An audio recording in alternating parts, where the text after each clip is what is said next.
पांचों जहर को बाहर निकालो आप। केवल डायबिटीज नहीं, आपके जीवन के सारे रोग खत्म हो जाएंगे। रसोई घर को जो बिगाड़ा है इन लोगों ने, 5 जहर रसोई घर में प्रवेश करा करके बिगाड़ा है। उसमें से उजला आटा यानी गेहूं का आटा, मैदा एक जहर, उजला नमक दूसरा जहर यानी आयोडीन नमक, ये दूसरा जहर है। तो गेहूं छोड़ा तो कहां जाना है? बाजरी, जवारी, मकई, मड़ुआ के पास जाना है, जौ के पास जाना है। उजला नमक अगर छोड़ना है तो कहां जाना है? सेंधा नमक पर जाना है, काला नमक पर जाना है, आपके यहां के सांभर झील के नमक पर जाना है। यह शुद्ध नमक है। तो दूसरा जहर हुआ। तीसरा जो जहर इन्होंने डाला है चीनी। चीनी का पिंड छोड़ो, चीनी बंद कर दो। चीनी की जगह जितनी इच्छा है उतना गुड़ खाओ, भूरा खाओ, खांड खाओ। ये डायबिटीज की अच्छी दवा है। गुड़ डायबिटीज की अच्छी दवाओं में से एक है। हमारे यहां जितने डायबिटीज के मरीजों की चिकित्सा होती है ना, सबको लिख के देता हूं प्रिस्क्रिप्शन पैड पर, प्रतिदिन गुड़ खाओ।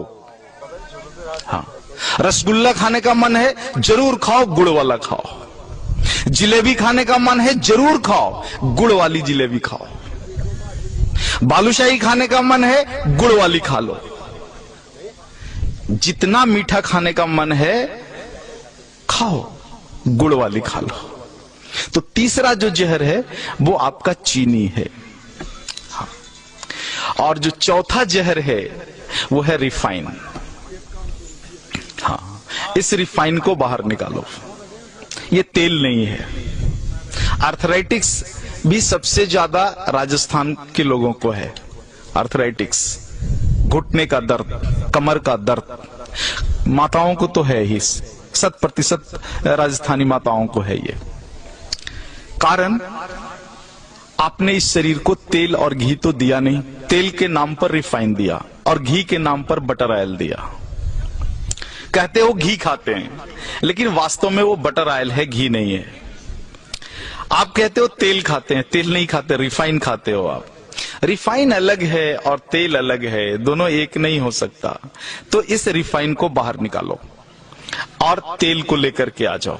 तेल सरसों का हो सकता है, तिल का हो सकता है, आपके यहाँ अच्छा राई, सरसों, तिल, ये 3 चीजें तो मैं जानता हूं, और शायद कुछ मूंगफली का भी बढ़िया हो सकता है। ये सारी चीजें हैं। 2 विरुद्ध चीजें हैं, एक सूर्यमुखी और सोयाबीन। इनके चक्कर में मत पड़ना, ये दोनों खतरनाक हैं। तो इस तरह से रसोई घर से अगर कुछ चीजों को आप बाहर निकाल दो।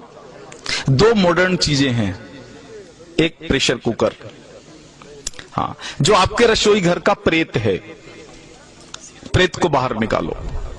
हाँ, पकती नहीं अनाज, फटती है अनाज। दाल फटता है उसमें, पकता नहीं है। नीचे से ताप और ऊपर से प्रेशर, तुअर का दाल फट जाता है, पकता नहीं है।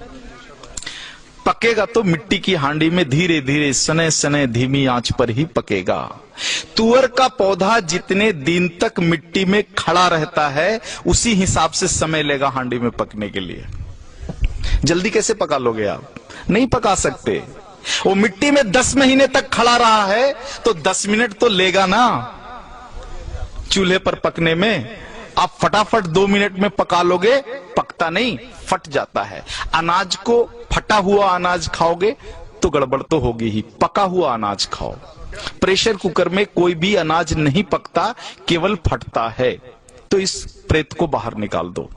और दूसरा प्रेत तो कम है, जो है फ्रिज, हाँ, इसको बाहर निकाल दो। शरीर को अग्नि चाहिए। फ्रिज की सारी वस्तुएं शरीर के अग्नि को खराब कर देने वाली है। शरीर में अग्नि नहीं होगा तो पचेगा ही नहीं, और पचेगा नहीं तो सड़ेगा, और सड़ेगा तो वायु निकलेगा, और वायु निकलेगा तो पता है वायु क्या क्या करता है? पूरे शरीर में उपद्रव करता है। पैरालिसिस इसी में से आया हुआ है, हार्ट अटैक इसी में से आया हुआ है, ब्रेन हैमरेज इसी में से आया हुआ है। तो ये 2 प्रेत को निकाल दो, और इन वस्तुओं को अगर आप निकाल दो रसोई घर से बाहर, तो बचा हुआ 25% डायबिटीज वहीं खत्म हो जाता है।